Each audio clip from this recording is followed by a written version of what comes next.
نسألك يا من هو الله الذي لا إله إلا هو الرحمن الرحيم الملك القدوس السلام المؤمن المهيمن العزيز الجبار المتكبر الخالق البارئ المصور الغفار القهار الوهاب الرزاق الفتاح العليم القابض الباسط الخافض الرافع المعز المذل السميع البصير الحكم اللطيف الخبير الحليم العظيم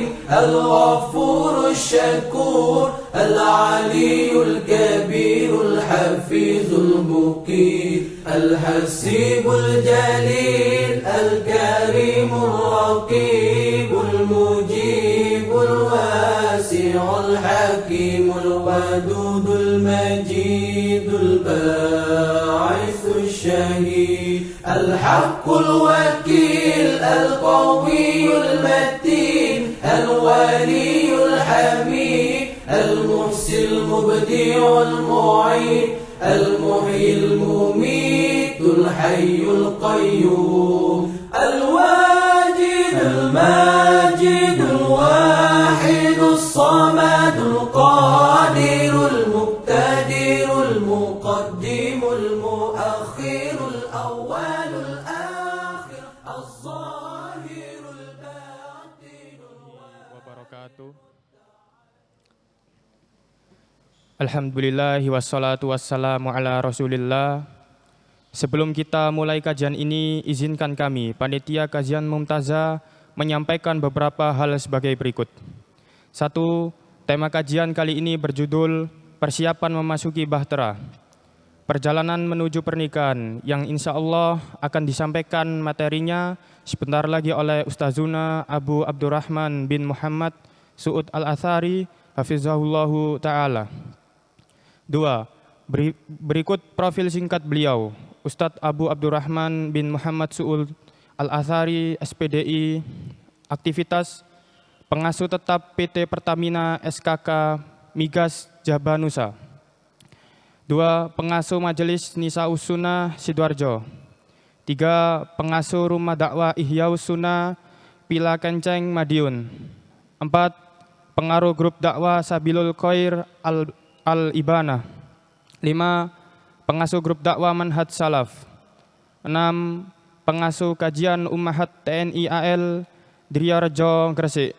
7. Pengasuh Grup Dakwah Kajian Mumtazah. Yang ke-8, konsultan Grup Kajian Poligami. Ketiga, materi akan dibawakan oleh Ustazuna selama kurang lebih 1 jam dan akan dilanjutkan dengan sesi tanya jawab. Jamaah yang ingin bertanya bisa menuliskan di kertas dan diberikan kepada panitia. Pertanyaan diprioritaskan yang sesuai dengan tema. Dan jika ada keterbatasan waktu, maka harap dimaklumi. Jika nanti tidak semua pertanyaan akan terjawab, pertanyaan yang belum terjawab bisa diajukan kembali di grup WA Kajian Mumtazah. Yang keempat, dalam pelaksanaan kajian ini harap tetap dipatuhi protokol kesehatan yang ditetapkan oleh pengurus Masjid As-Salam yang kita cintai bersama. 5. Terakhir, kami dari Panitia Kajian Mumtazah menyampaikan terima kasih sebesar-besarnya kepada Masjid As-Salam Purimas, Go Hijrah, dan pihak-pihak lain yang telah membantu dan mendukung kami. Tak lupa jika ada kekurangan satu dan lain hal atas penyelenggaraan kajian ini, kami mohon maaf dan pengikhlasan. Jazakumullahu khairan, barakallahu fikum, wassalamualaikum warahmatullahi wabarakatuh.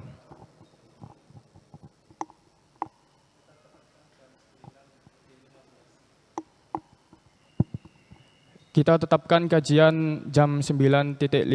Assalamualaikum warahmatullahi wabarakatuh.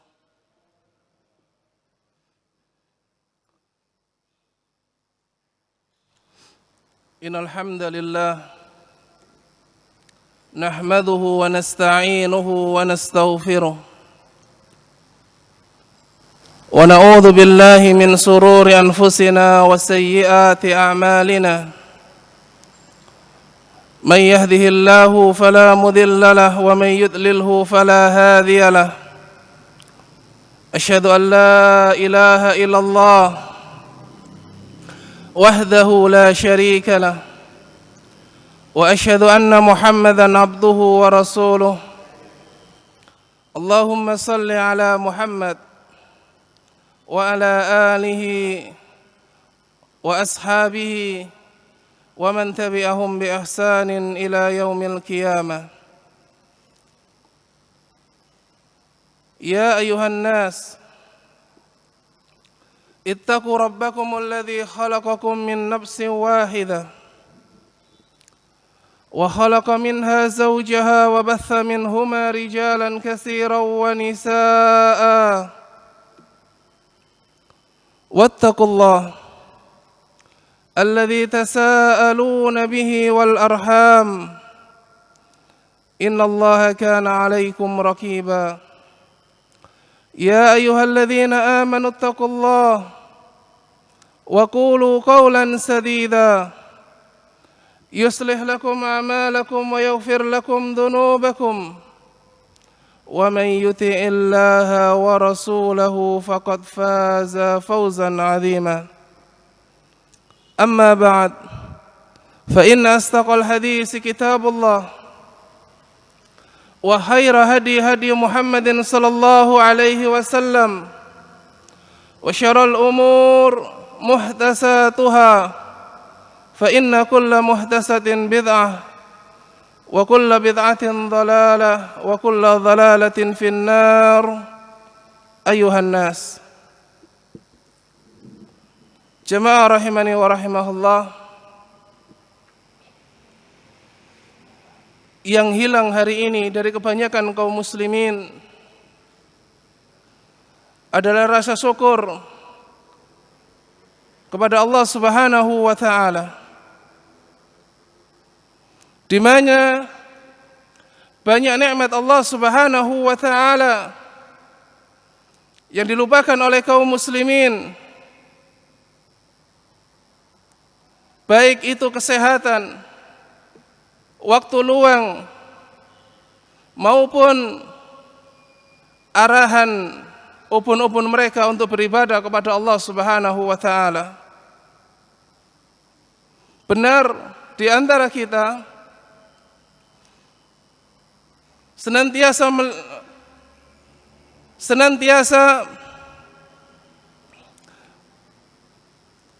untuk melazimkan ucapan alhamdulillah. Namun syukur yang dimaksud di sini bukan hanya sekedar ucapan lisan, namun bagaimana kita menerapkan syukur itu baik pada hati kita, keinginan untuk senantiasa mengabdikan diri kepada Allah Subhanahu wa taala. Kemudian dari hati tersebut muncul keseriusan dan keinginan untuk senantiasa merubah diri dan berbenah, karena banyak di antara kita yang penuh dibenahi, baik dari sisi ibadah, dari sisi adab, dari sisi muamalah kita, baik kepada Allah Subhanahu wa taala maupun kepada sesama manusia. Ayuhal muslimun, kita telah memasuki bulan Rajab, dan Rajab pun akan segera berlalu. Menjelang bulan Sya'ban,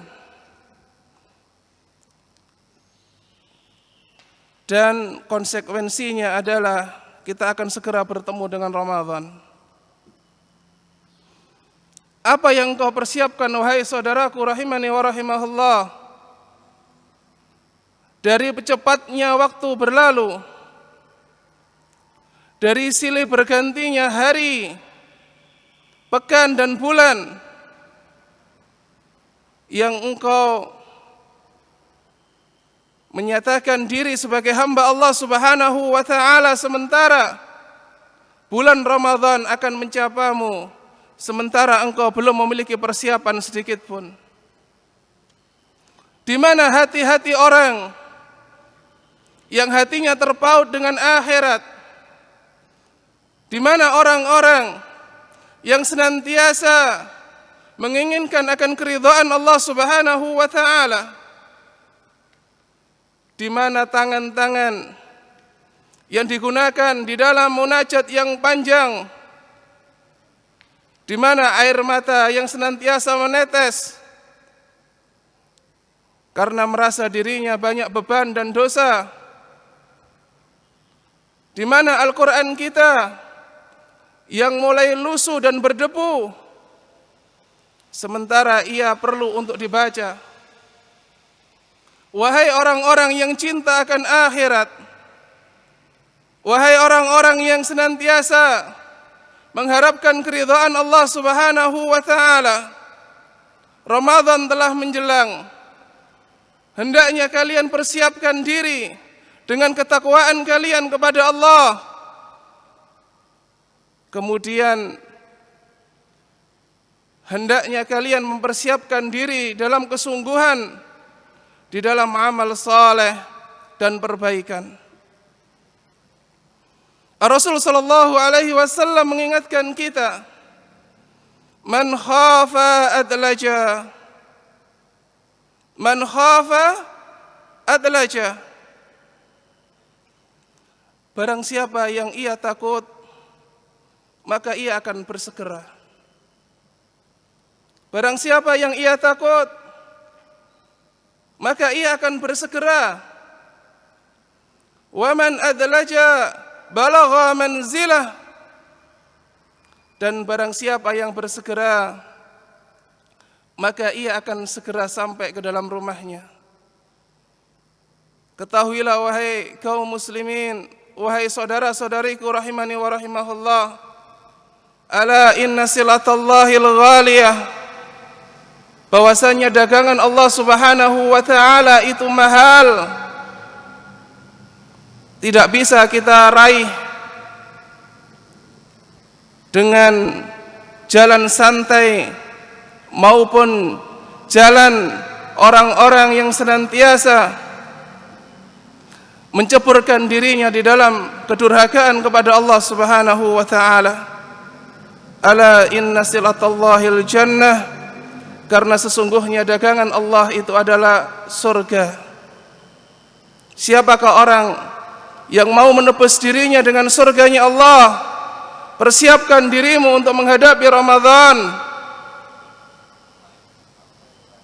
karena penyesalan bagi orang-orang yang ia masuk ke dalam Ramadan sementara belum satu pun persiapan yang ia genapi di dalam kehidupan ini.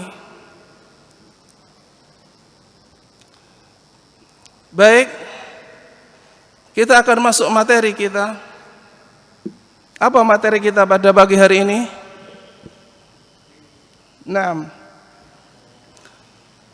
Materi kita, barakallahu fikum, adalah memasuki bahtera.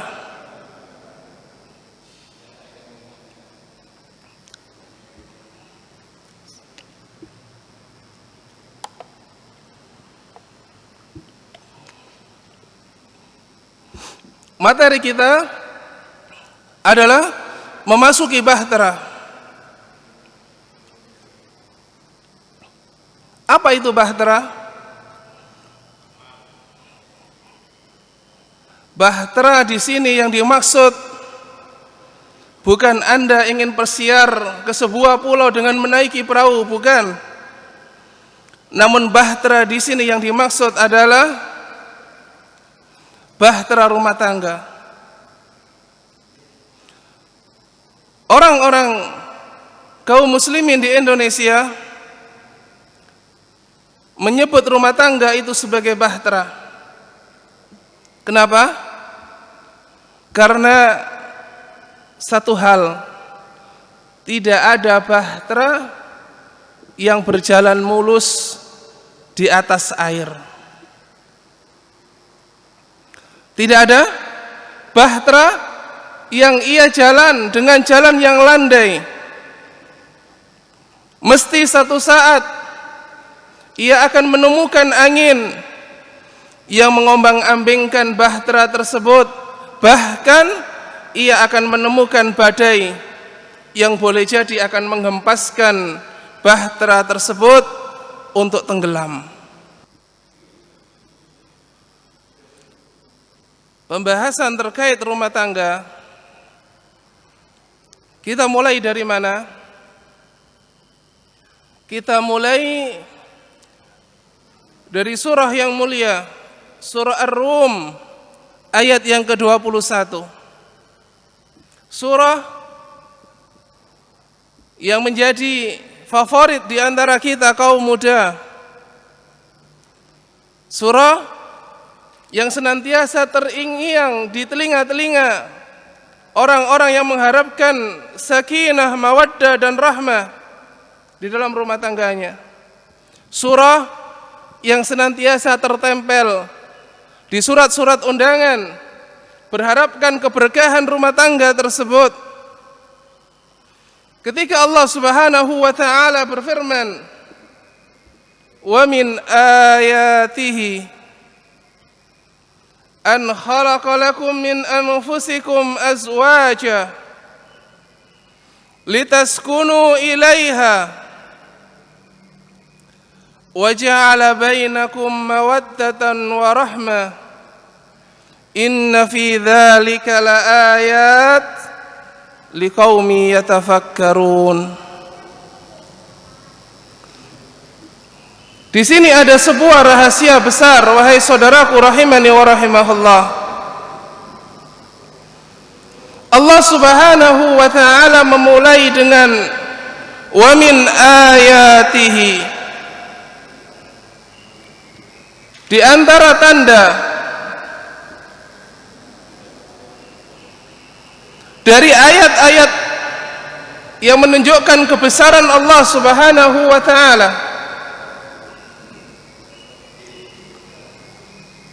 menjadikan pasangan di antara kalian dari jenis kalian sendiri, yakni jenis manusia. Imma ia lelaki sejati, atau imma ia wanita sejati. Yang di sini menunjukkan bahwasannya barakallahu fiik, bila bukan lelaki tulen dengan wanita tulen, menunjukkan pernikahan tersebut tidak absah.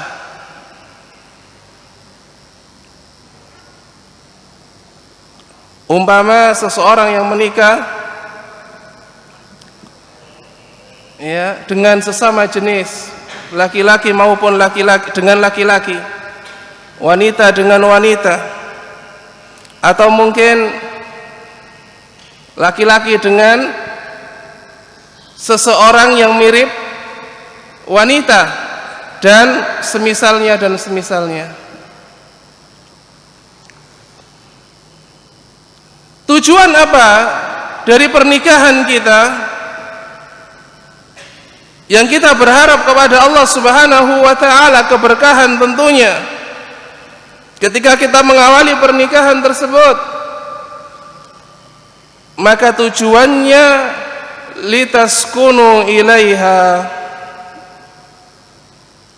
Litaskunu ilaiha.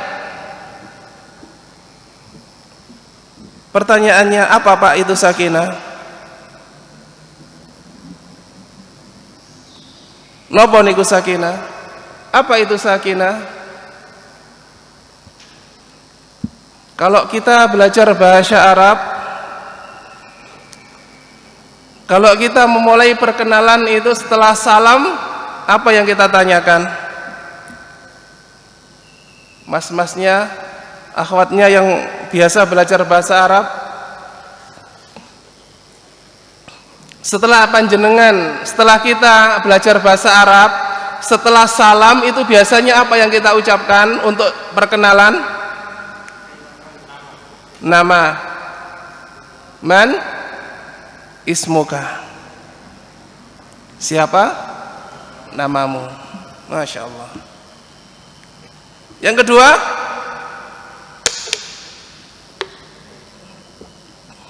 aina taskunu, di mana tempat tinggalmu. Sakinah dari kata-kata sakan ditambahi mim menjadi maskana, tempat berdiam, tempat kita hidup dan berdiam sehingga menemukan kedamaian. Inilah sakinah. Maka tujuan pernikahan yang Allah Subhanahu wa ta'ala sebutkan tadi adalah upaya untuk meraih kebahagiaan dan ketenangan hidup antara seorang pria dengan wanita di dalam jalinan rumah tangga mereka. Inilah sakinah. Dan ini yang menjadi tujuan Allah Subhanahu wa ta'ala menciptakan kita dari pasangan kita, baik itu pasangan suami maupun pasangan istri. Yang kedua, wa ja'ala bainakum mawaddatan. Apa itu mawaddah? Sebagian ulama menjelaskan al-mawaddah yakni jima', karena itu tujuan pernikahan yaitu. Nah, sebagian lagi menafsirkan bahwasanya al-mawaddah adalah cinta dari sisi-sisi fisik, dari sisi-sisi materi.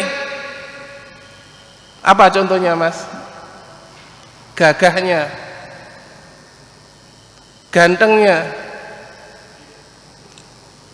rumahnya, Masya Allah, kendaraannya. Apalagi akhwat hari ini, terutama akhwat-akhwat yang belum ngaji, sebelum lihat tampang lihat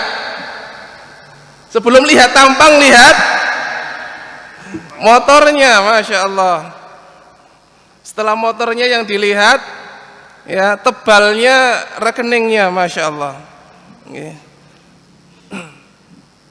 Tenang aja kaum laki-laki, insya Allah seburuk apapun jenengan dari sisi muka, kalau rekeningnya tebal dan kendaraannya wah, nah, insya Allah ya jenengan akan dikerubuti oleh para akhwat tanda kutip tapi yang belum ngaji, insya Allah.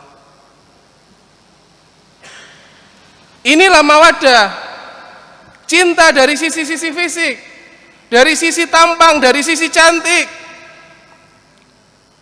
Ada sebagian orang yang menganggap cantik itu lencir badannya, ada yang menganggap bahwasanya gemuk itu cantik dan semisalnya. Pandangan-pandangan subjektif terkait fisik seseorang. Itulah mawaddah. Bukan hanya mawaddah yang Allah Subhanahu wa ta'ala jadikan tujuan pernikahan dan maksud dari pernikahan tersebut, namun dijadikan di antara kalian warahmah. Apa itu rahmat? Apa itu rahmah? Sebagian ulama menafsirkan bahwasanya ar-rahmah yakni anak. Kalau panjenengan menikah, menemukan ketenangan, hubungan suami istri hasilnya anak, itulah rahmah.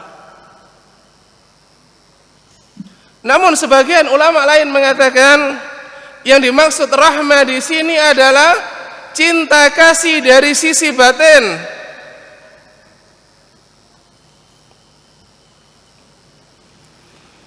Sudah lagi hilang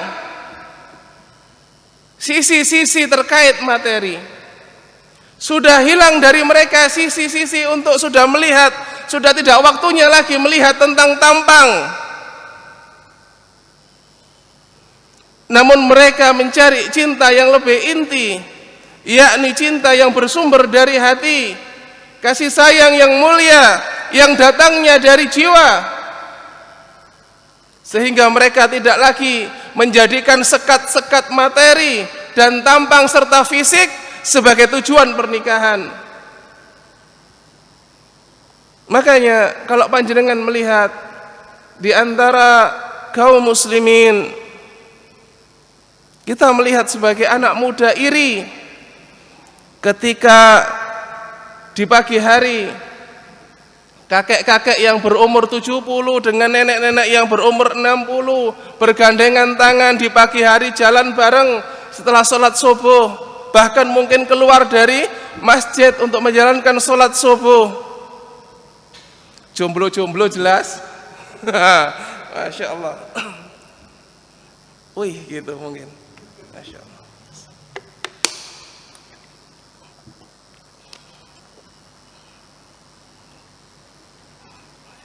Inilah rahmah. Ketika kita melihat pasangan kita dari sisi taatnya, dari paras keindahan ketaatannya kepada Allah, maka itu wahai para akhwat, sebelum engkau menghias wajahmu dengan hiasan-hiasan bedak dan lipstik, maka hiasi hatimu sehingga tampak di hadapan Allah dan tampak di hadapan orang-orang yang beriman bahwasanya kalian memiliki kecantikan, bukan kecantikan wajah, namun lebih dari itu kecantikan yang berupa kekayaan jiwa dan ketaatan kepada Rabb-Nya Jalla wa'ala.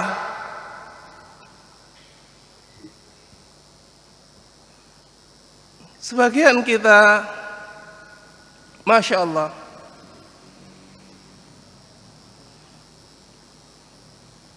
terkhusus para pemuda hari ini, apa yang dia bayangkan ketika mengawali rumah tangganya?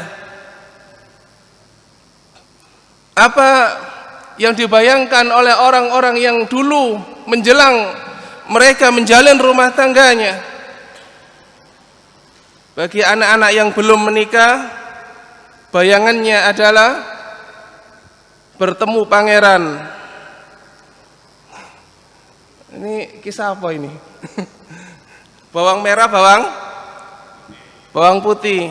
Bertemu pangeran, kemudian hidup mereka bahagia untuk selamanya. Masya Allah.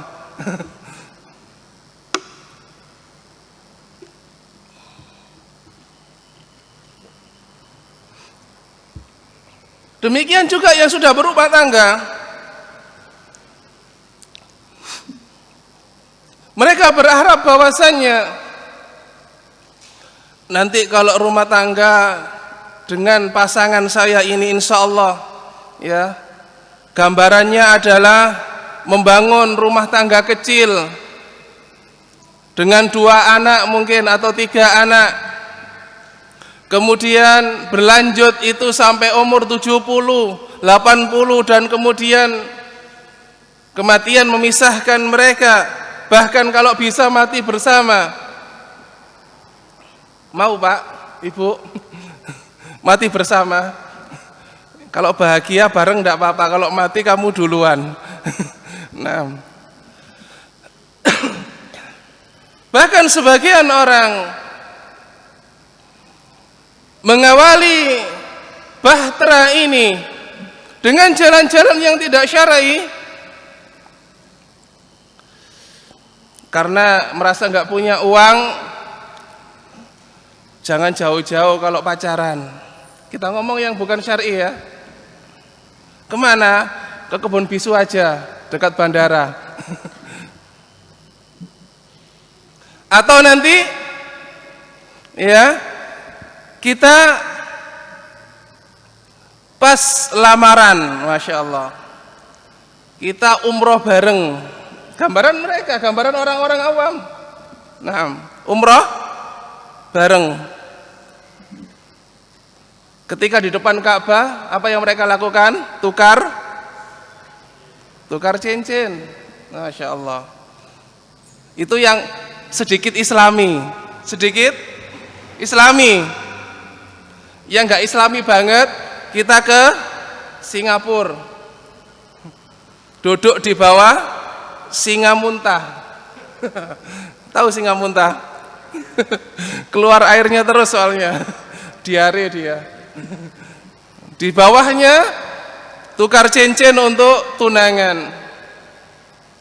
Gambaran mereka gambaran yang panjang. Setelah menikah kita honeymoon ke New York atau mungkin ke Hawaii, minimal ke Bali. Nanti setelah itu kita punya anak 2, membuat rumah kecil. Bayangan-bayangan indah. Bayangan hanya sekedar bayangan, dan itu was-was dari syaitan. Setelah menikah, pernikahan mereka hanya seumur jagung. Kenapa dikatakan jagung di sini? Tidak tahan lama. Jagung karena saya menantunya orang Madiun, tahu masa membuat dan memanen jagung. Tidak lebih dari 3 bulan. Dari menanam sampai tumbuh sampai ditebang itu hanya waktu yang singkat, sehingga dikatakan seumur jagung. Sehingga bayangan-bayangan indah tadi, putri salju bertemu dengan pangeran kemudian hidup bahagia selamanya.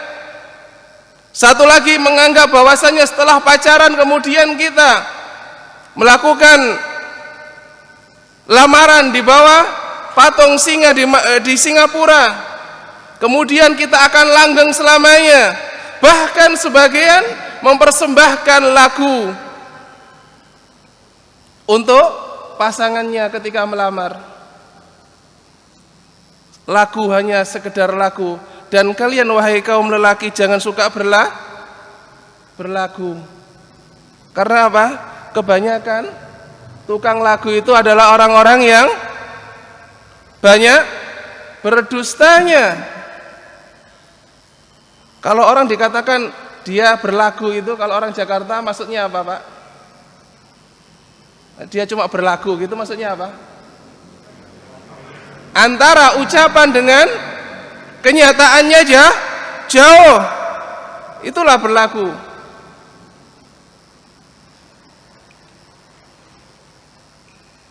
Apa ada yang salah di sini? Jelas ada yang salah. Baik orang yang mengawali pernikahan dan telah melaksanakan pernikahan. Kenapa Anda tidak menemukan kebahagiaan setelah menikah?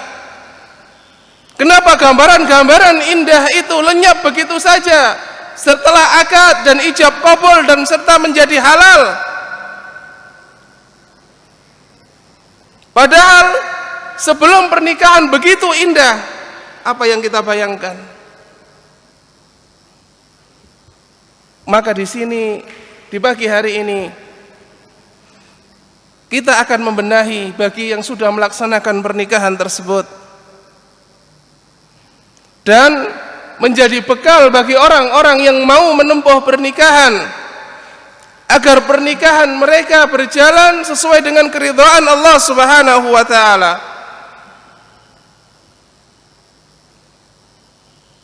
Yang pertama, wahai muslimat, wahai para akhwat, wahai para ikhwan, hendaknya kalian mendasari rumah tangga dan membenahi diri kalian di atas dasar ilmu.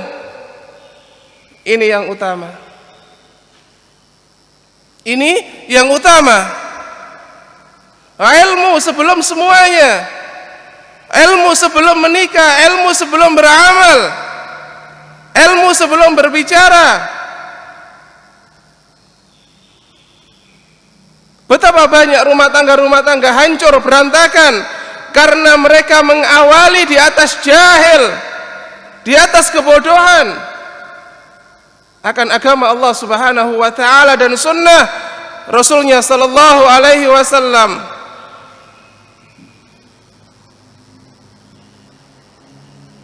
Contoh mawon, contoh saja, memilih pasangan. Memilih pasangan. Rasulullah sallallahu alaihi wasallam mengatakan tunhahul mar'atu bi arba. Wanita atau seseorang itu dinikahi karena 4 hal. Limaliha, wali hasabiha, wali jamaliha. Nabi sallallahu alaihi wasallam mengawali bahwasannya untuk membangun sebuah rumah tangga, cari jodoh. Siapa? Orang-orang yang memiliki harta.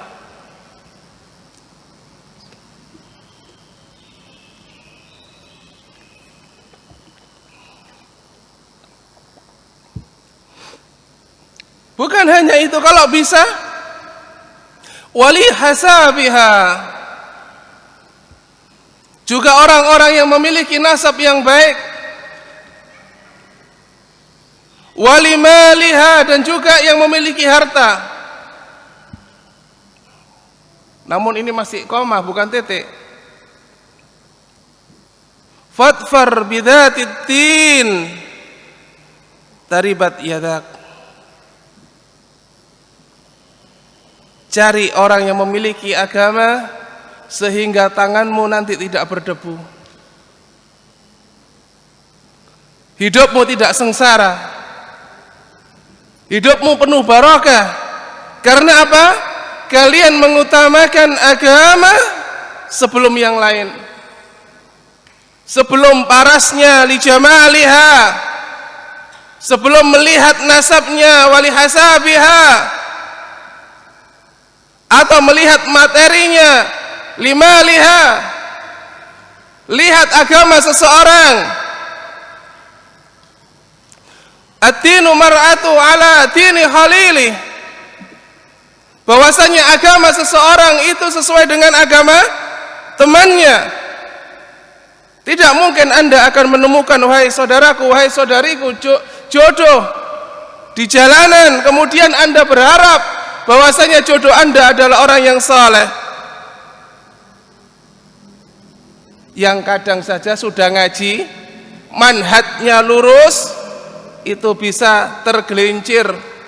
Apalagi kita menikah dengan orang yang umum. Lihat agamanya, apakah kokoh di atas sunnah Nabi sallallahu alaihi wasallam atau tidak. Sebagian akhwat, dan saya sangat menyedihkan hari ini, betapa banyak akhwat-akhwat yang mereka memiliki sifat, sikap yang tinggi untuk segera menikah, namun tepuk hanya sebelah tangan. Banyak di antara kalangan ikhwan yang tidak memiliki semangat yang sama untuk segera menikah dan menemukan jodoh yang saleh. Sehingga kalau panjenengan melihat para ustadz yang memiliki kajiannya, grup-grup ta'aruf, 90% itu isinya semuanya wanita. Di mana para lelaki? Di mana para lelaki hari ini? Anda boleh, wahai saudaraku,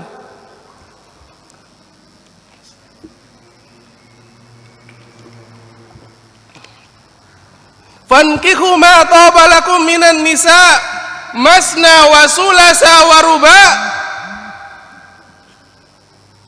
Allah tidak memulai dari satu loh ini. Allah tidak memulai dari satu. nikahi wanita 2, 3, 4, baru kemudian kalau panjenengan tidak berani kecuali dengan 1 istri karena nggak mampu, silahkan. Nah, di kajian saya di Sidoarjo yang ikut ta'aruf di kajian saya itu hampir 1.500 orang. Yang menikah sudah sekitar 150-an pasang. Dari 1.500 itu untuk tanggal ini, Ahad pagi ini, sore kemarin saya tanya pengurusnya, yang laki-lakinya berapa dari 1.500? 4 orang. Di mana kejantanan para lelaki hari ini, terutama yang sudah ngaji. Sehingga barakallahu fiikum, kita melihat sebagian akhwat karena faktor umur dan mereka takut yang seharusnya tidak menjadikan mereka takut, luntur istiqomahnya, kemudian menikah dengan laki-laki yang belum memiliki agama. Loh, belum memiliki agama bukan Islam berarti? Tidak, saya tidak mengatakan tidak memiliki agama bukan berarti tidak Islam. La, summa kalla.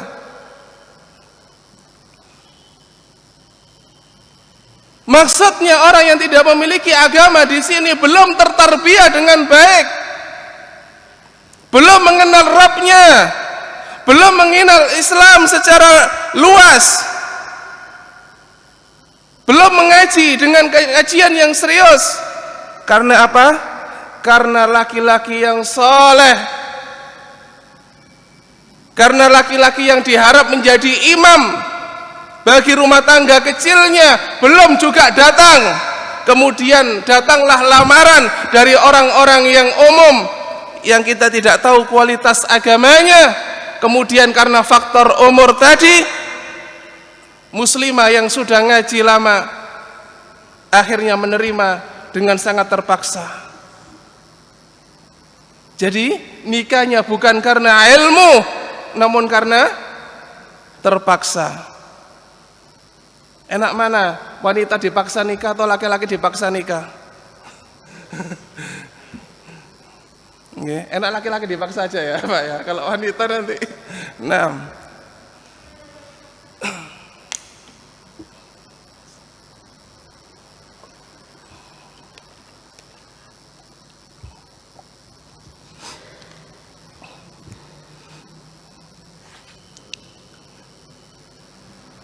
panjenengan pernah membeli buah di pinggir jalan?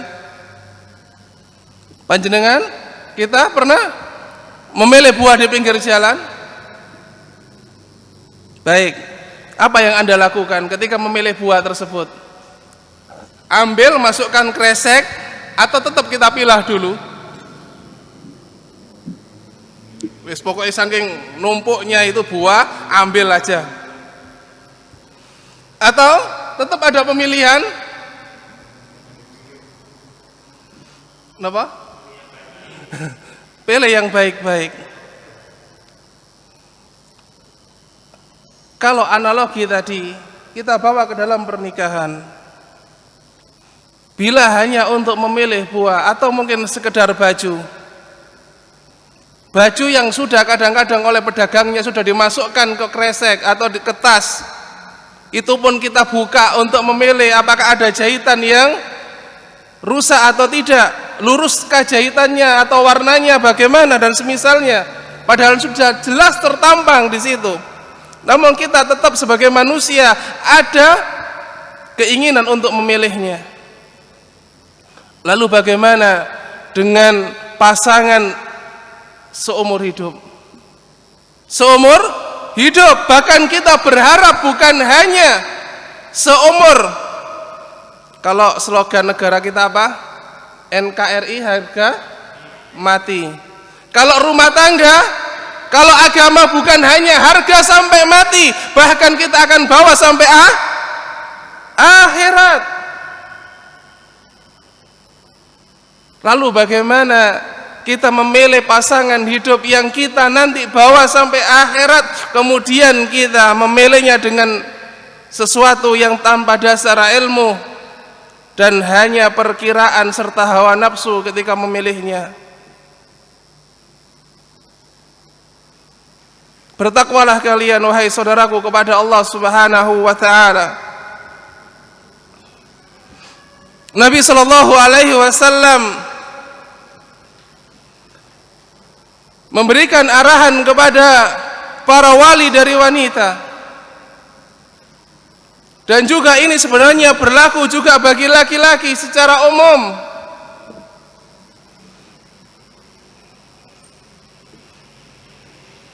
Idza khataba ilaikum man tardhauna dinahu wa khuluqah. Wahai para bapak, wahai para wali, bila datang seseorang kepadamu yang engkau ridhai agamanya dan engkau ridhai akhlaknya, lihatlah wahai saudaraku rahimani wa rahimahullah, di sini Rasul sallallahu alaihi wasallam tidak menyebutkan yang engkau ridhoi tampangnya,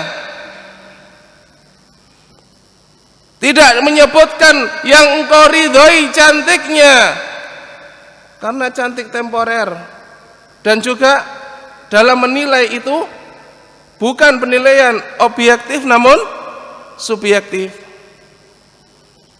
Istri saya kecil badannya, nggak terlalu tinggi, pinter masak. Karena menurut saya orang yang cantik itu pinter masak, apalagi kalau masak pecel. Madiun soalnya. Nah, mungkin bagi panjenengan yang lain beda lagi. Cantik itu kalau ya badannya posturnya besar, atau lagi yang mengatakan posturnya yang kecil. Nah, sesuatu yang subjektif.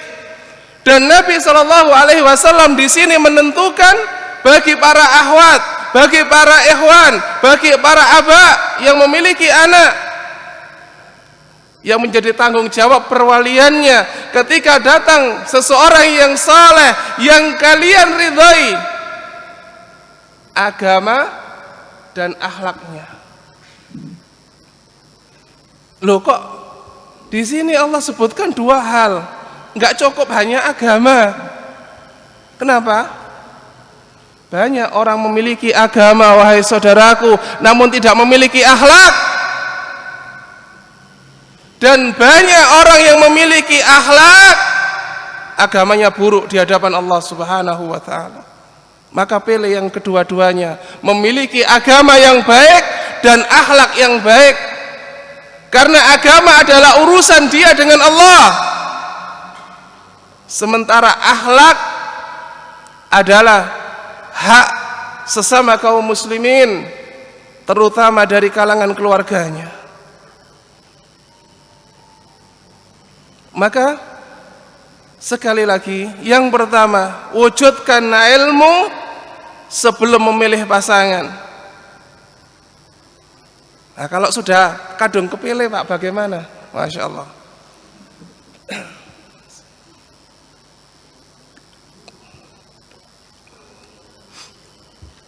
Kemarin itu saya salah pilih. Ada yang 5 datang, ya. Tahu bongkeng Pak ya? Nek wong Jakarta tahu ndak ini? 1 busuk saya tolak, bongkeng.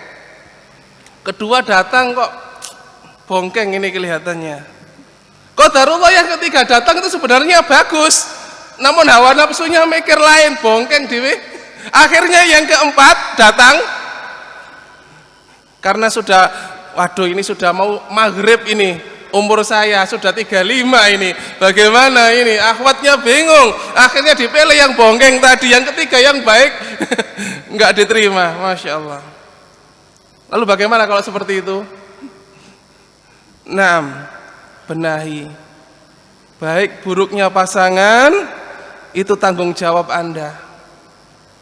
Sebagian orang datang kepada saya dengan WA maupun datang secara pribadi ke tempat saya. Ustadz, bagaimana cara bercerai yang baik?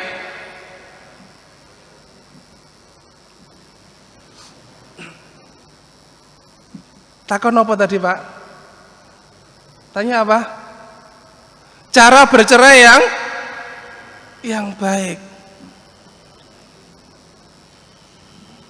Pertanyaannya ini secara struktur bahasa Indonesia benar atau salah? Kulo tanggleti kali panjenengan. Saya tanya kepada Anda, struktur bahasa Indonesianya benar atau salah? Benar. Itu sudah bahasa Indonesia yang baik dan benar menurut ejaan yang disempurnakan.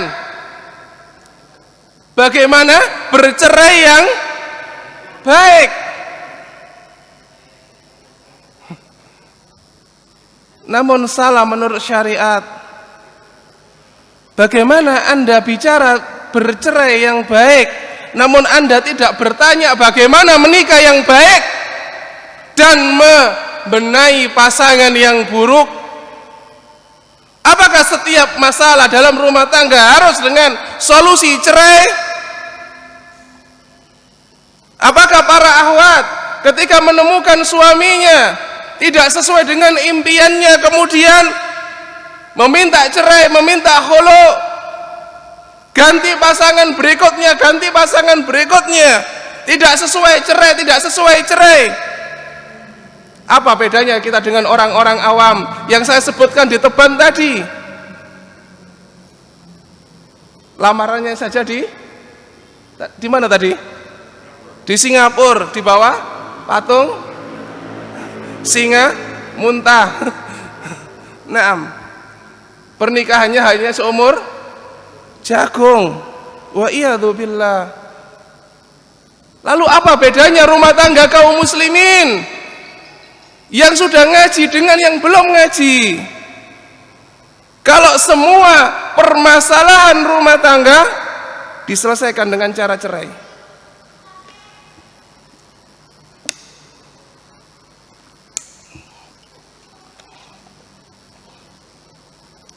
maka sebelum membahas perceraian yang baik, bahas dulu bagaimana berumah tangga yang baik. Dan insya Allah kajian ini kajian mafazah mumtazah. Naam, mumtazah. Nilainya bagus berarti. Masya Allah. Kalau ditambahin murtafik bagus itu mungkin. Masya Allah. Saya kira kemarin itu judulnya kuliah ini mungkin. Judul kuliah. Nah. Maka sebelum Anda bicara tentang perceraian yang baik, ketika mendapati pasangan Anda tidak sesuai dengan kenyataan dan gambaran sebelum, apa bahasa kerennya? Antara kenyataan dengan ekspektasi, Masya Allah. Ekspektasinya pasangannya gagah, uangnya banyak, selalu pegang ATM. Ya mbak ATM mana isinya enggak itu.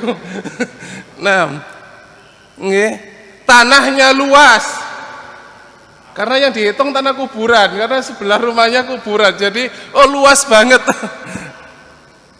Namun ternyata setelah nikah kulus, nggak punya uang, miskin dan semisalnya. Kemudian apa penyelesaian kita? Cerai? Nah, khulu. Maka belajarlah bagaimana berumah tangga yang baik, bukan bagaimana Anda bercerai dengan baik. Nah, yang kedua,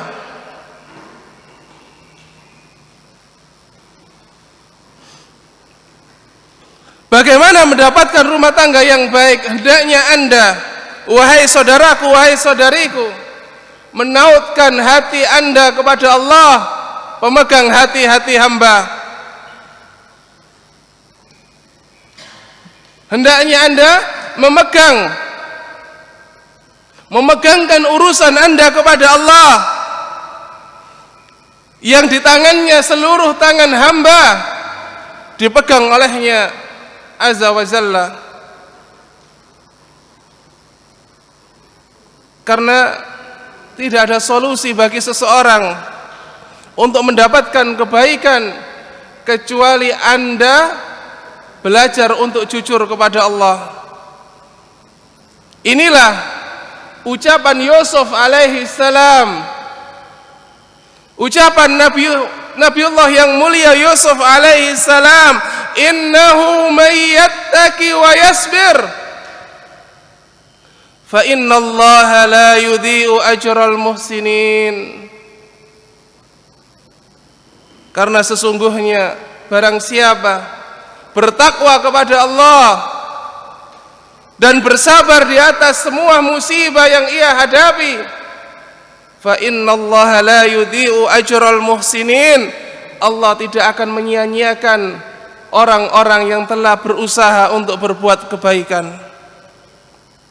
Maka ketika Anda melihat pasangan Anda tidak sesuai dengan kenyataan, serahkan kepada pemilik semua hati, yakni Allah Subhanahu wa ta'ala. Mohon di tengah malam yang gelap, ya Allah, kalau memang pasanganku tidak aku bisa rubah, atau mungkin anakku tidak aku bisa rubah, maka Engkau yang memiliki hati, maka berikan hidayah kepada pasanganku dan anak-anakku. Maka kalau panjenengan umpama, wahai para aba,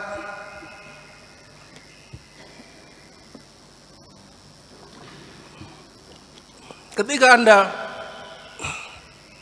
mendapati anak Anda nakal, wah nakal banget iki koyok mbahe koyok itu alasannya karena uminya di sampingnya ngomong iki koyok silian sampean Pak iki. Nah, ya, tidak perlu Anda datang dulu ke psikiater atau semisalnya. Kalau Anda menemui anak Anda nakal, serahkan kepada Allah Subhanahu wa ta'ala. Ya Allah, bila benar aku tidak bisa mendidiknya, maka didiklah dia dengan caramu.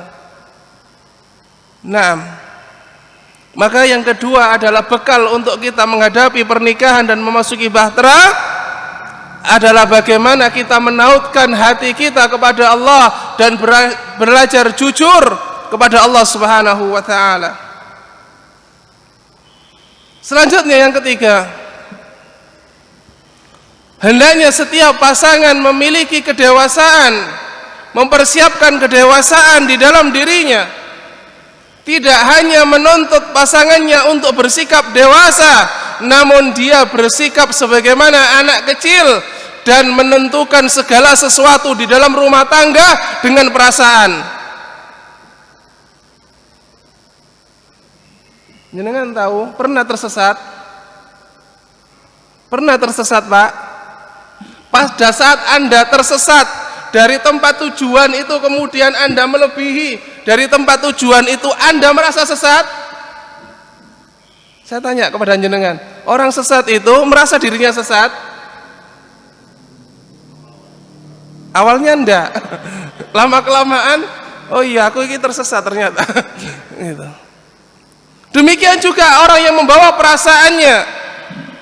Perasaanku benar, perasaanku saya sudah benar, perasaanku saya di pihak yang benar. Betapa banyak air mata buaya.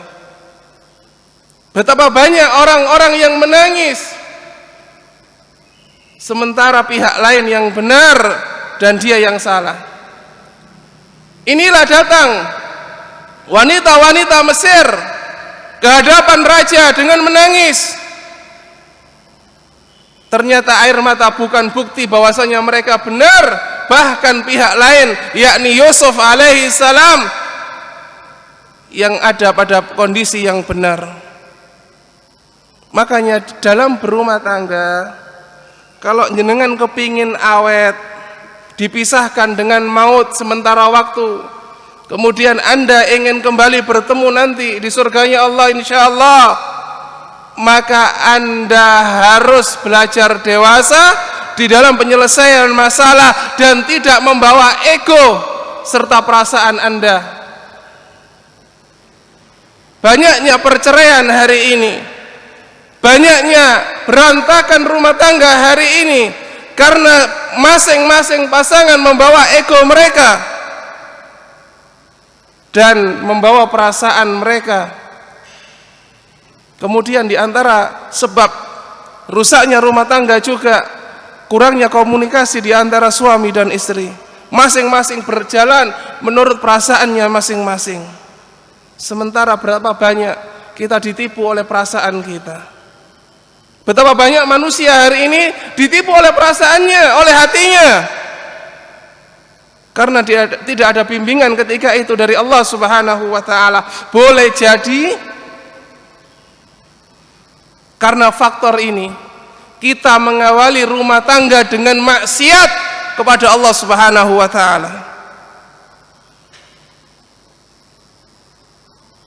Kalau rumah tangga, Pak, wa iyadzubillah, sampai diawali dengan pacaran, kemudian tidak ada pertobatan, kita khawatir nanti rumah tangga itu benar di luarnya, Masya Allah, merah delima, menyejukkan pandangan mata orang yang melihat, namun busuk di dalam. Betapa banyak wanita hari ini sebenarnya mereka ingin cerai dari dulu, hanya karena gengsi, takut nanti dikatakan janda dan semisalnya. Mereka memendam semua itu sehingga mereka hidup di alam yang bukan alam nyata, di hidup yang bukan hidup mereka, dan mereka tidak siap dengan konsekuensi dari semua itu. Diawali dari apa? Diawali dari kedurhakaan seseorang kepada Allah Subhanahu wa taala, baik ketika mengawali dengan pacaran, ketika hari H melaksanakan syariat yang bukan syariat Allah, menjalankan sunnah, padahal nikah itu sunnah katanya, namun menjalaninya bukan dengan jalan sunnah Nabi Sallallahu Alaihi Wasallam. Yang dikedepankan adalah adat-adat jahiliyah, yang dikedepankan adat-adat jahiliyah.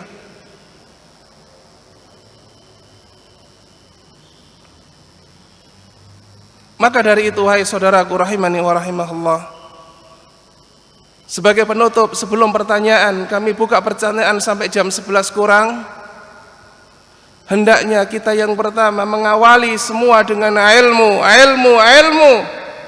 kemudian tautkan hati kepada Allah, dan hendaknya engkau tidak membawa perasaan dan juga tidak mengawali semua hal di dalam permasalahan rumah tangga dengan bermaksiat kepada Allah Subhanahu wa taala dan mendurhakai Allah. Semoga dengan hal-hal ini engkau akan mendapatkan ketenangan dan tujuan pernikahan, yakni sakinah, dan engkau mengakhiri rumah tangga ketika kematian menjemput, dan kita insya Allah akan dipertemukan oleh Allah Subhanahu wa taala di dalam surganya. Hadanallahu wa iyyakum. Tafadhal bila ada pertanyaan terkait dengan pembahasan pada pagi hari ini, dan insya Allah kajian yang diadakan oleh saudara-saudara kita dari Mumtazah akan menjadi kajian berlanjut terkait dengan permasalahan rumah tangga, baik oleh kami maupun oleh ustadz-ustadz selain kami. Namun untuk kami sendiri insya Allah kajian ini akan runtut.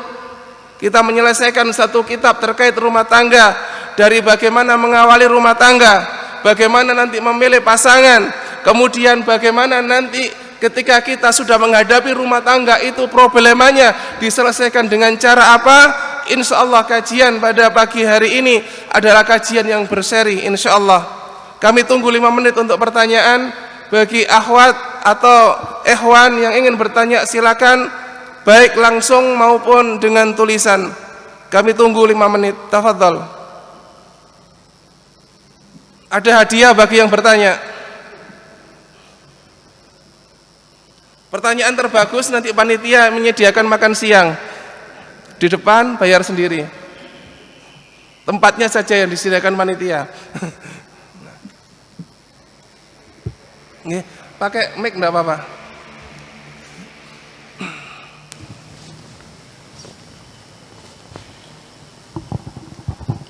Syukran. Bismillah. Apa Ustaz, ana izin bertanya.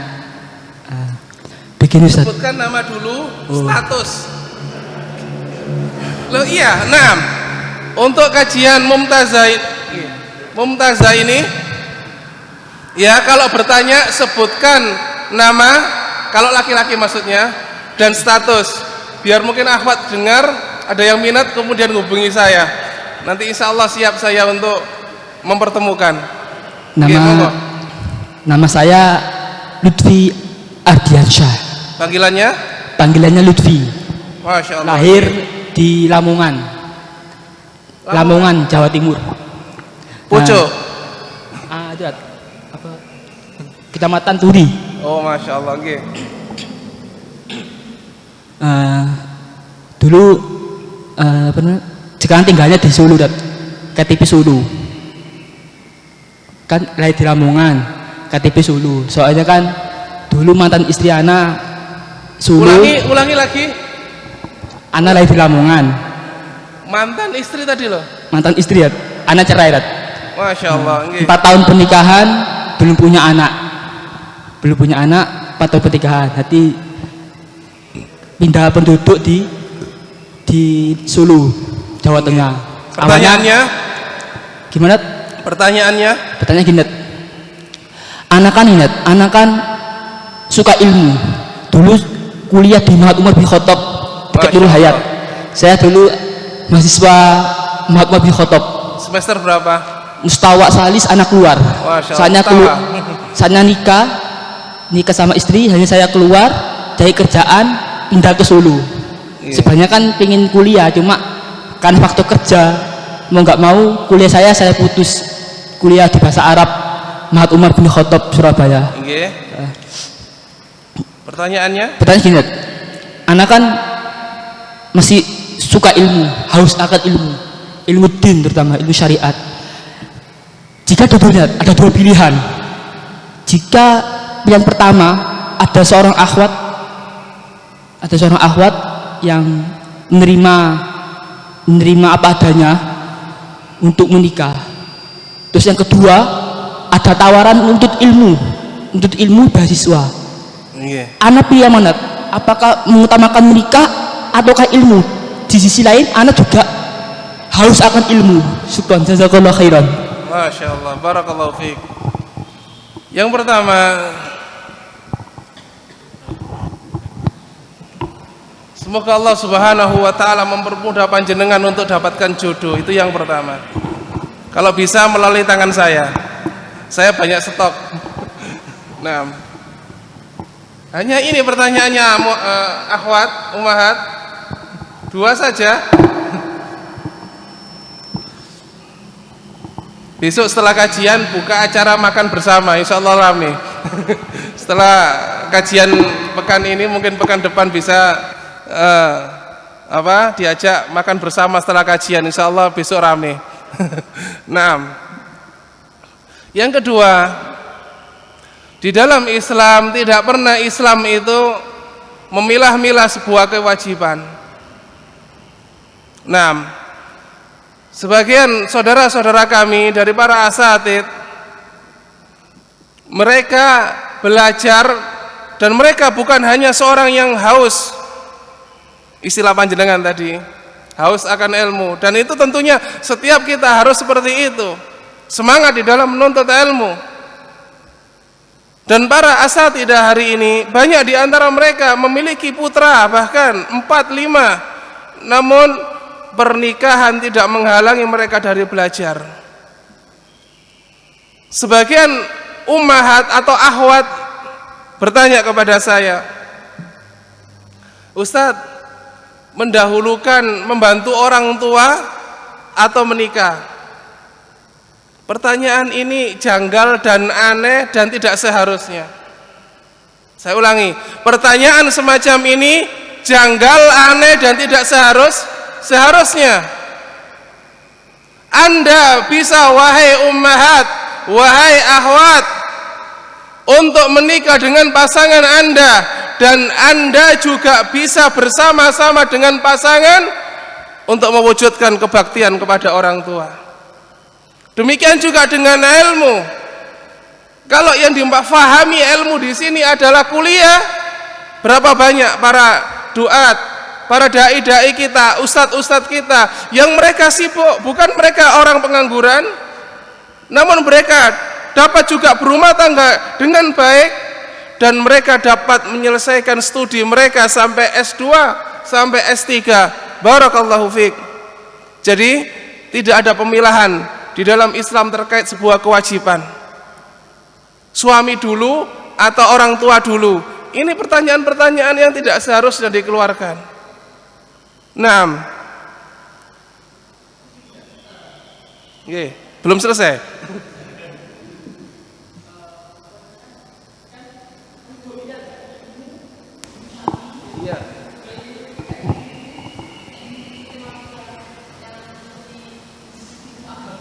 Iya.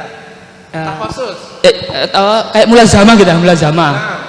Kalau anak menikah, anak nggak ada kesempatan untuk menuntut ilmu mulazamah. Anak ini gini, anak itu ada rencana diajak ustadz anak tahun depan, anak bekerja menabung uang ini tuh saya untuk mau ke Yaman, mulazamah di Masaik Yaman.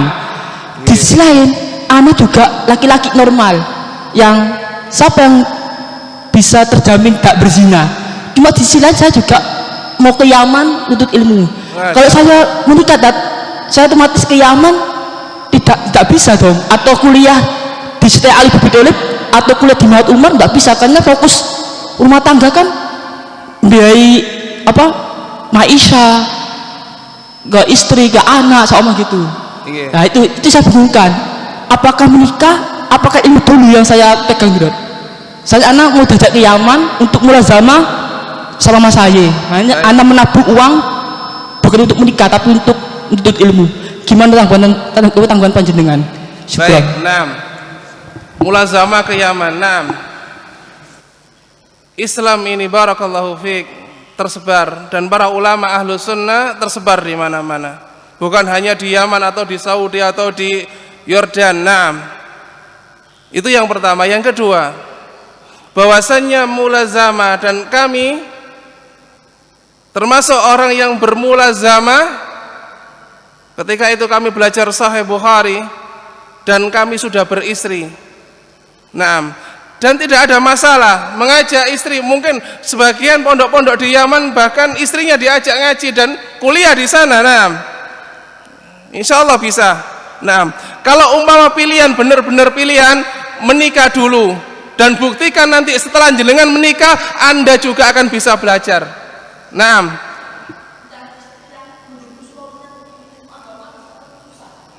Banyak di belakang, Insya Allah banyak di belakang, Insya Allah. Gampang teman, jangan dibuat susah hidup. Hidup sekali jangan buat susah. Selama kita punya istiqomah, saya jawab dulu ini atau yang pertanyaan yang di sini dulu? Tafadhal. Ini selesai dulu aja ya. Insya Allah jenengan nikah dan Anda buktikan Anda bisa belajar setelah menikah. Barakallahu fiik. Iya, antum kan belum menikah. Kalau yang sudah menikah nggak perlu disebutkan inisial. Nama saya Prayoga, Ustaz. Masya Allah. Panggilan? Panggilan Yoga, Ustaz.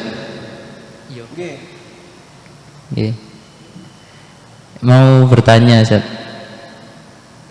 Kan para ulama kan membagi antara wajib menikah, sunnah dan makruh ya, Ustaz ya. Seseorang itu dikatakan wajib menikah itu ciri-cirinya seperti apa, Ustaz? Dan dikatakan sunnah untuk menikah itu ciri-cirinya seperti apa juga, Ustaz? Baik. Ini seharusnya di bab nanti, bab ketiga, di kajian ketiga. Nanti kalau diselesaikan hari ini buyar nanti kajinya. seseorang yang ia dorongan syahwatnya tinggi dan dia tidak ada jalan kecuali dengan menikah, illa ala azwajihim aw ma malakat aimanuhum fa innahum ghairu malumin. Di luar itu tidak ada kemakluman. Nah, di luar istri dan budak tidak ada kemakluman. Maka ketika kondisi semacam ini wajib Anda menikah dan bersegera. Namun bila Anda kondisinya wajar, ya Anda mungkin mengutamakan membantu orang tua dulu atau masih dalam kondisi studi. Jangan nanti umpama masih SMP sudah Ma, aku kepingin nikah, dia masih kelas 2 SMP. Wa iyadzubillah. Naam. Bukan melarang menikah, namun belum belajar dewasa sama sekali dia semacam itu. Naam. Ini nanti takutnya banyak pertanyaan dari yang datang ini. Nah, lebih banyak pertanyaannya dari yang datang ini. Maka Anda yang bisa menilai diri Anda. Nah, makanya biasanya ketika kita pertemukan orang yang mau menikah, baik ikhwannya maupun akhwatnya, yang paling saya tekankan bukan masalah nanti rumah tangga bagaimana, bukan. Namun yang saya tekankan yang pertama, takwa kepada Allah. Hendaknya kalian bertakwa kepada Allah. Barang siapa yang bertakwa kepada Allah, Allah akan mudahkan jalannya. Yang kedua, belajar jujur kepada diri sendiri. Ini yang sulit. Betapa banyak kita hidup dengan polesan. Betapa banyak kita hidup dengan mujamalah. Ya akhi, mujamalah apa maksudnya? Mujamalah, ya, mujamalah. Mujamalah. Katanya antum tadi studinya bahasa Arab. Ya, mujamalah itu apa? Menghias-hias diri, menghias-hias ucapan. Tong kosong bunyinya nyaring. Naam. Hanya bermujamalah saja hidupnya. Berhias bukan dengan perhiasannya, berbicara dengan bukan pembicaraannya.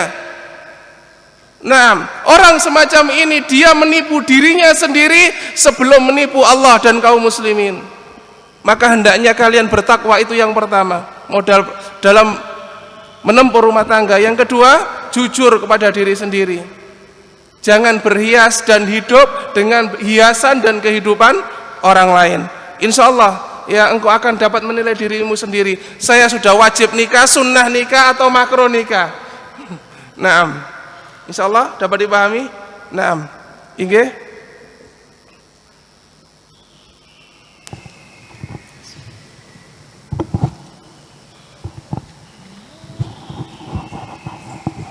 Bismillahirrahmanirrahim. Enggak usah dikenalkan, langsung mawon. Saya sudah kenal soalnya. Inggih, monggo. Pakai nama Ustadz. Inggih, tafadhol. Ya, nama Azhar dari Jombang. Masya Allah. Ya. Beliau ini terjauh, jamaah kajian terjauh dari Jombang ke sini. Iya. Cuma menemui saya. Inggih. Iya. Ngaji maksudnya. Inggih.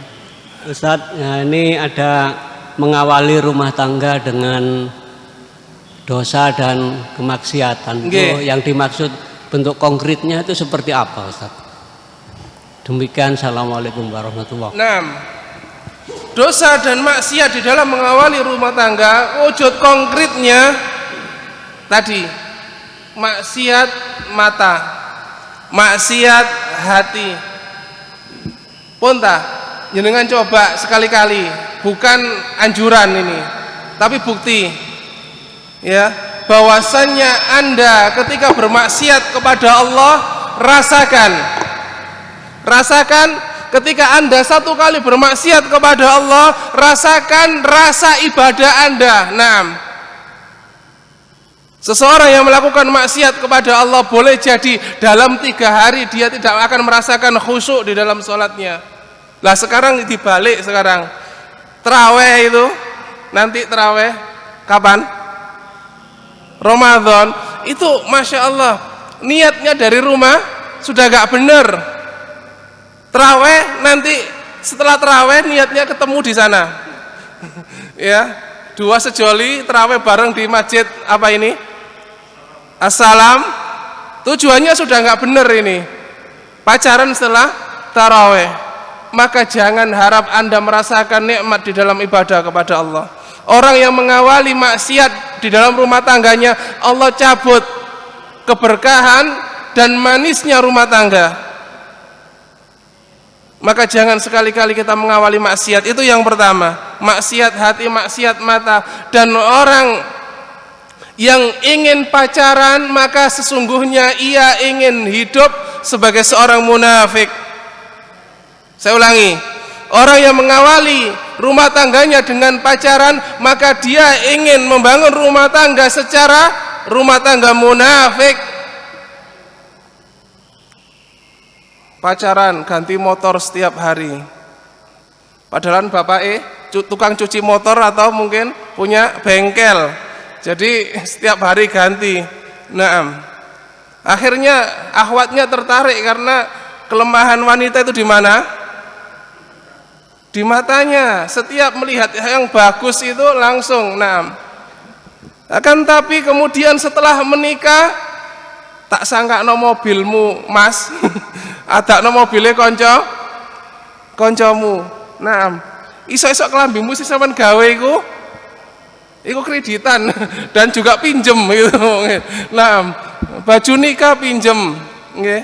Makanya saya ngomong itu ketika saya membahas tentang riba itu, orang yang riba selain dia tidak qanaah, dia ingin belajar hidup dengan kehidupan orang, dan ini sifat munafik. Berjalan dengan kendaraan milik orang lain, ya, kendaraan kredit, rumah kredit KPR, kopiah kredit, sajadah untuk sholat kredit, boleh jadi istrinya kredit.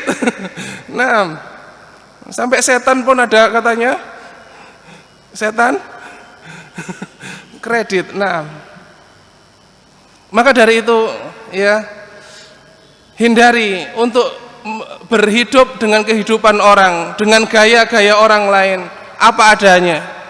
Yang kedua, hendaknya kita menghindari kemungkaran-kemungkaran seperti adat-adat jahiliyah, memajang pasangan. Nah, karena ini yang ngadakan ya adalah wedding organizer syar'i, kita pesankan jaga. Nah, kadang-kadang ada di antara kita syar'i yang namanya lho, kok meneng kabeh sing ngantuk ta, Pak? Apa? Ta'aruf. Ta'aruf syar'i. Padahal ta'arufnya di bawah pohon mangga berdua. Ta'aruf, Masya Allah, ta'aruf. Nah, kadang-kadang benar sebagian orang sudah jujur, mereka ta'arufnya secara syar'i.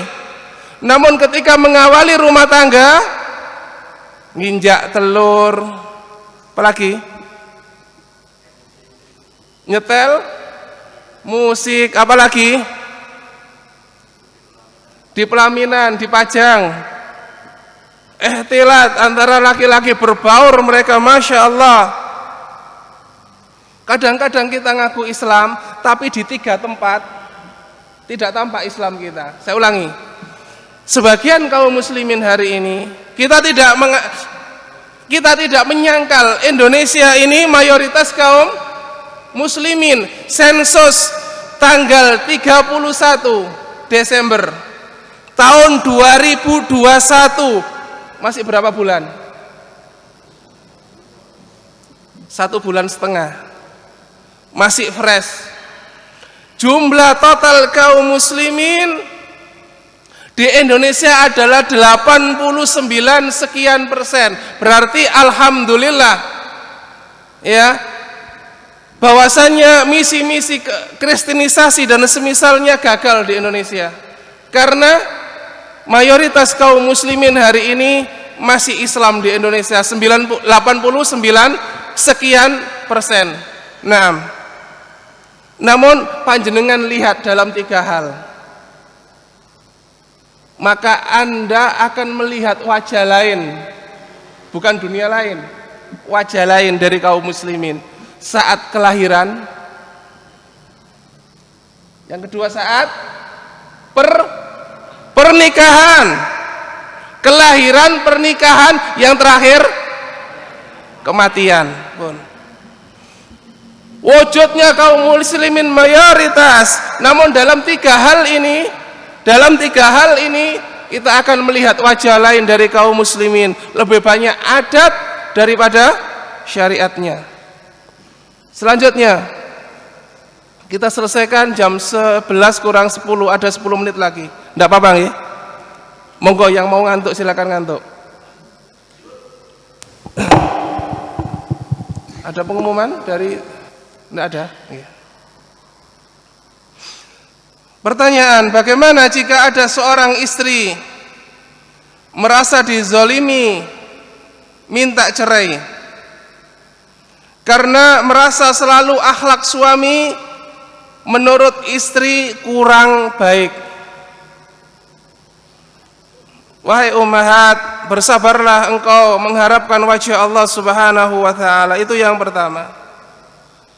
Yang kedua, jadikan suamimu atau istrimu kalau engkau laki-laki sebagai target dari dakwamu. Ketahuilah, yang paling berhak, saya ulangi, yang paling berhak mendapatkan dakwah kita adalah pasangan kita. Kalau jenengan sedikit-sedikit minta cerai, belum tentu penggantinya lebih soleh dari suaminya. Suaminya mungkin menampar dia sekali, minta cerai. Suami kedua menampar dia 5 kali. Nah, maka solusinya, sebelum Anda bicara cerai, maka hendaknya Anda bertanya tentang bagaimana memperbaiki rumah tangga. Tunjukkan adab yang tinggi sebagai seorang istri. Hendaknya Anda memiliki kesabaran yang tinggi sebagai seorang istri, dan Anda dianggap menjadi istri yang berhasil ketika Anda bisa mengajak suami datang ke majelis ilmu. 6. Baru umpama benar-benar suami tidak bisa dirubah, silakan tempuh jalur khulu. Barakallahu fikun. Assalamualaikum. Waalaikumsalam. Apakah suami yang tidak menjalankan salah satu rukun Islam, yakni membayar zakat, apa hukumnya? Baik, ini rumah tangga kok tanyanya zakat. Tidak apa-apa. Terkait hak Allah, itu dasarnya pengampunan. Saya ulangi, terkait hak Allah di dalam Islam itu dibangun atas pengampunan dan pemakluman terkait hak Allah. Namun kalau ibadah itu terkait hak dari manusia, maka kaidahnya adalah kaidah kemarahan dan tuntutan. Apa maksudnya? Bila Anda dalam waktu yang lama tidak mengerjakan sholat, wahai saudaraku, maka Anda memohon ampun kepada Allah, maka Allah akan ampuni.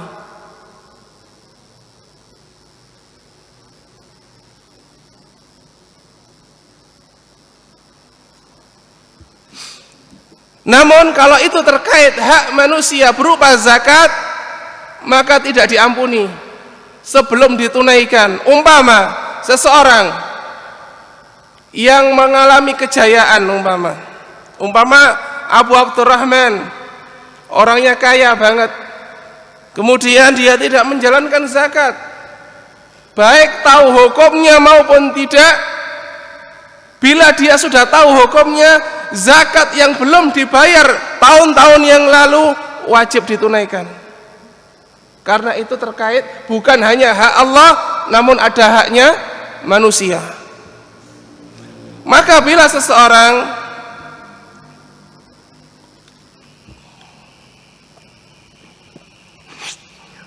apabila seseorang yang ia mengalami pailit dan dulu di masa jayanya dia tidak membayar zakat, tidak mengeluarkan zakat, kewajiban zakat tidak terhapus dari dirinya. Ketika dia menanjak lagi rezekinya, maka kewajiban zakat sebelumnya masih ada di pundaknya. Wallahu a'lam. Maka ingatkan suami semacam ini, ya, hendaknya engkau menjadi suami yang baik dan ada hak orang lain di hartamu. Naam.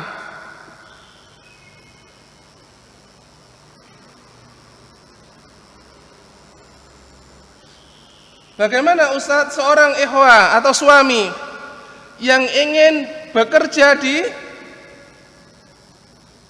tidak ingin bekerja di perusahaan-perusahaan dan ingin dagang bagus?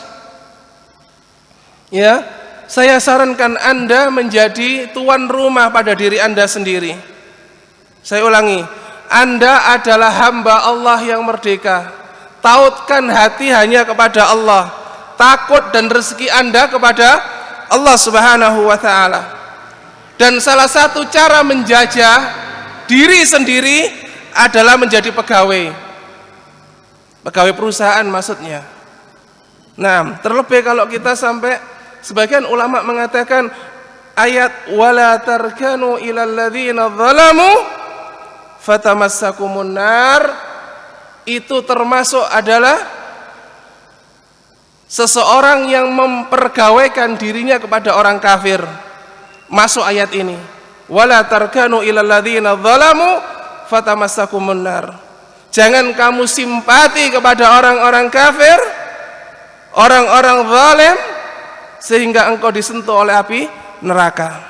Maka hendaknya seseorang memerdekakan dirinya dengan berdagang atau semisalnya, atau membuat satu komunitas jasa dan semisalnya. Tafadhal, jangan mengandalkan untuk menjadi pegawai, terlebih pegawainya orang-orang kafir. Namun orang tua ingin ia bekerja agar penghasilan tetap dan membantu perekonomian keluarga. Tapi ikhwan ini ingin segera menikah dan keluarganya masih butuh bantuan serta finansial. Baik, apa yang Anda sampaikan ini adalah pengalaman kami. Kami mengatakan bahwasanya kami tidak menganggap rumah tangga kami baik dan belum baik dan akan berusaha untuk baik. Namun pengalaman kami, barakallahu fiik, Anda wahai para jomblo, jomblowan dan jomblowati, bila Anda ingin kaya, menikah segera. Wallah, saya buktikan sendiri. Dan semua itu atas kemudahan dari Allah Subhanahu wa ta'ala. Seseorang yang dulunya bekerja hanya menggunakan sepeda ontel, sepeda angin. Nah, alhamdulillah setelah menikah, bahkan mungkin 2 hari setelah menikah, beli kendaraan motor. Wallah, ini saya temukan, karena itu adalah saya sendiri. Nah, dan alhamdulillah ketika sebelum menikah kami tidak memiliki apa-apa. Dan alhamdulillah meskipun kecil, setelah menikah kami memiliki kediaman, meskipun hanya mungkin cukup untuk kediaman seekor merpati. Nah, tapi yo gak nemen-nemen ya. Gak no bojo kadangnya merpati maksudnya. Itu hanya istilah. Nah, jadi buktikan bahwasanya Anda akan bisa membantu orang tua setelah menikah. Dan rezeki Allah luas.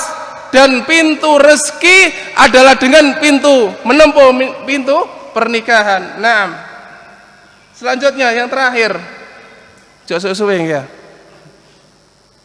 Untuk bulan depan Ahad pertama, Ahad berapa? Ahad ketiga juga. Ya, nanti gantian Ustadz Andi Fahmi yang akan Ahad pertama di masjid sini. Ya, Ustadz Andi Fahmi, tafadhol untuk bertanya kepada beliau. Dengan pertanyaan yang lain kami cukupkan terakhir ini pertanyaannya. Nah, bagaimana menghadapi istri yang menghambat suami untuk membantu saudara dalam keuangan? Ini permasalahan. Sebagian kita rumah tangga kita itu rusak bukan karena faktor suami dan istri, namun apa? Faktor mertua, faktor orang ketiga, faktor saudara dan semisalnya. Maka hendaknya seseorang, sekali lagi, dia harus ya menjaga hal ini, jangan sampai pihak-pihak ketiga mengintervensi rumah tangga kita sehingga nantinya kita berkonflik dengan pasangan kita. Membantu orang tua, membantu saudara wajib. Ya. Namun hendaknya ini diselesaikan dengan membuka komunikasi dengan pasangan. Buka komunikasi dengan istri, buka komunikasi dengan suami, kemudian bantu secara terang-terangan. Bahkan kami di dalam keluarga, bila di rumah kami, di rumah saya, yang menyerahkan bantuan untuk orang tua itu istri. Dan bila di rumah istri, saya yang memberi mertua. Sehingga apa? Mertua melihat, oh mantu saya ini membantu anak saya untuk berbakti. Jangan sekali-kali dalam rumah tangga, terkhusus masalah keuangan, kita pakai pintu belakang, karena itu adalah masalah tersendiri. Barakallahu fiik. Kita cukupkan kajian pada hari ini. Semoga ini awal yang baik dan menjadikan pertemuan hari ini sebagai pertemuan yang dirahmati oleh Allah, dan perpisahan setelahnya adalah perpisahan yang dijauhkan dari perpecahan, dan insya Allah kita akan berkumpul kembali di dalam kajian yang insya Allah lebih banyak jamaahnya. Ini sudah berapa ratus ini? Saya lihat lebih dari 50 orang ditambah malaikat. Dengan umahat mungkin ada 100 insya Allah, ya. Karena lebih banyak umahat yang datang hari ini. Namun saya yakin kajian seterusnya akan lebih banyak lagi. Dan kami tutup, subhanakallahumma wa bihamdika asyhadu an la ilaha illa anta astaghfiruka wa atubu ilaik. Assalamualaikum warahmatullahi wabarakatuh.